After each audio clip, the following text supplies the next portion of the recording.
Contemporary values and concerns shape science, scientific interpretations, the questions that scientists ask, and scientific study itself shapes contemporary values and culture. There's a nice interrelationship between science and culture. Geology and evolutionary biology generated a paradigm shift only about 150 years ago. Human beings have been around on this planet for quite a long time, at least in the form that we're familiar with, 1 million years or more. Cultures and civilizations have been around for 5,000, 10,000 years, building cities, elaborating political systems and religious systems, economies, organizing ourselves in very sophisticated ways. Yet for most of that human history, we really had no clue how old the Earth was or how long it took for all of these fantastic landscape forms around us to be shaped, where they came from, how they happened. It's really fairly recent in history that we've come to a clearer understanding of how landforms were shaped and how old the Earth is. It was a paradigm shift that took place in the mid-19th century, and it revolved around the new science of geology as well as the science of evolutionary biology. And Grand Canyon played a central, pivotal role in that cultural paradigm shift in our understanding about the age of the Earth and what I call deep time. All right, well, let's look back a little bit. Remember where we came from. Earth's history on a human scale. When we ask that question, how old is the Earth, 150, 200, 300, 400 years ago, nobody had any really clear answer. But one guy, a guy named Bishop Ussher in the 17th century, 1600s, decided he was going to figure it out.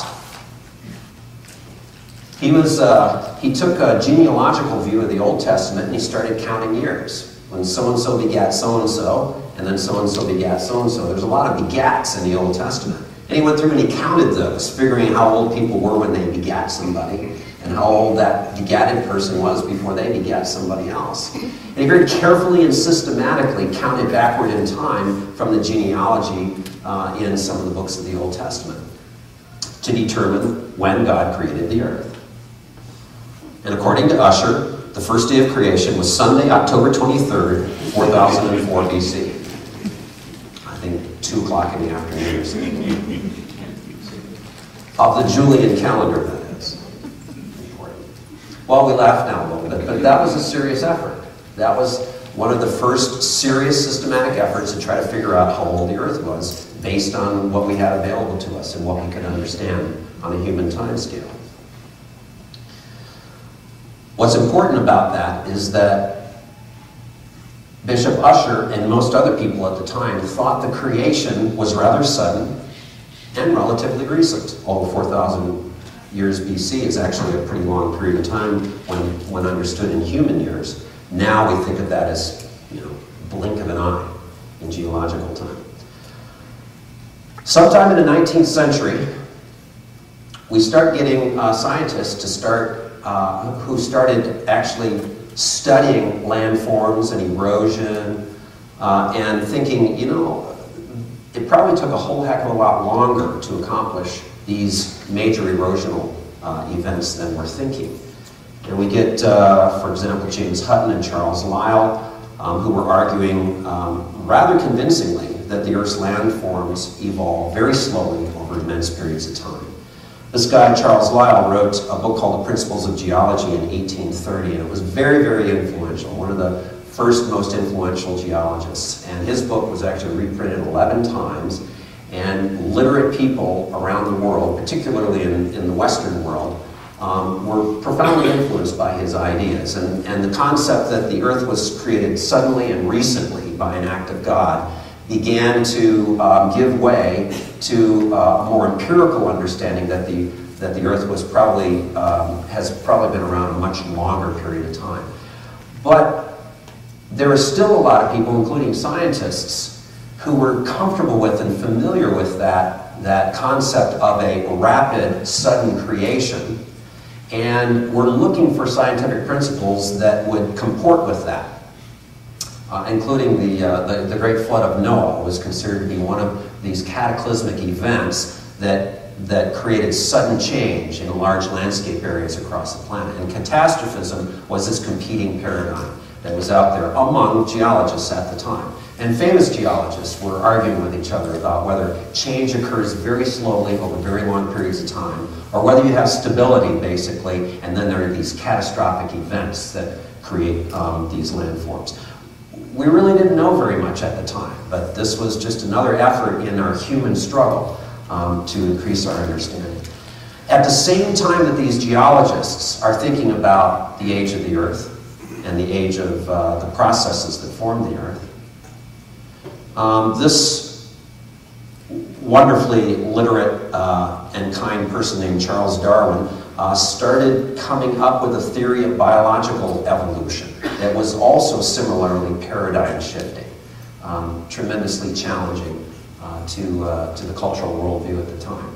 He supported the idea of uniformitarianism, that's the opposite of catastrophism, that things stay the same for a really long period of time and slow changes accumulate over vast periods of time to create the landscapes that we see. But he also thought that happened in the biological world too. His first book, Theory of Evolution, that came out in 1859, didn't really say much about human beings, even though when he published his first Theory of Evolution in 1859, he suspected that human beings had evolved too. We're not a special creation, but they had evolved from lower animals. But he was an agnostic, but his wife was a devout Christian who believed in the Old Testament creation story. And he was sensitive she was very uncomfortable with some of his ideas, and he was sensitive to that. And he also knew that many other people in society were going to be concerned and uncomfortable with that. And he kept it to himself for a really, really long time, for decades. He didn't really share, except with very close scientific colleagues, his thinking about the evolution of human beings themselves. Until 1871, against really his better judgment, he was convinced by some friends, including Charles Lyell, the geologist, who kept bugging him and saying, you gotta publish this stuff, you gotta get it out there, you know, free thought, have other people challenge it, just don't keep it to yourself. Put your ideas out there. And so he finally did in The Descent of Man. He challenged the concept of human exceptionalism, that we live in a universe that was created for us by a deity who you know, we are in the image of that deity, and the world was here for us, and we're separate from everything else out there. That was a really profoundly challenging concept for a lot of people. And it was coming at the same time, as I mentioned, Lyell and Darwin were friends and allies. And Darwin knew that this was going to be problematic.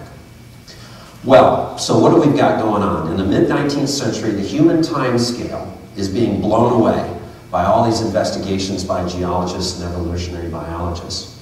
Our ideas about time and age shift from thousands of years to millions of years, and eventually in the 20th century to billions of years. And this shift comes just in a blink of an eye, a few generations. This is what I call a surprisingly short history of deep time. We're still living in a culture that's only been grappling with these ideas for a few generations, really. I mean, the Scopes monkey trial was in the 1920s, for those of you who remember that famous Scopes monkey trial, when a high school biology teacher who was teaching evolution was brought to court, challenged by the local school district, who said, you know, you're blaspheming God. And he said, no, I'm just teaching science. And you think that it was settled in the 1920s, but obviously not. We're still arguing the same thing today. In fact, the argument has gotten maybe a little bit more vigorous in the last 10 or 15 years, but in the 1920s, this was brand new. And so we're still grappling.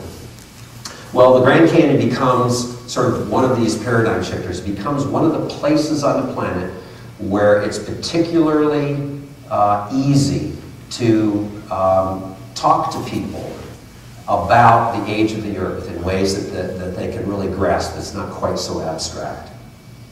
American geologists were often at the vanguard of new geological science in the late 19th and early 20th centuries, and many of them did some of their earliest and best work at the Grand Canyon.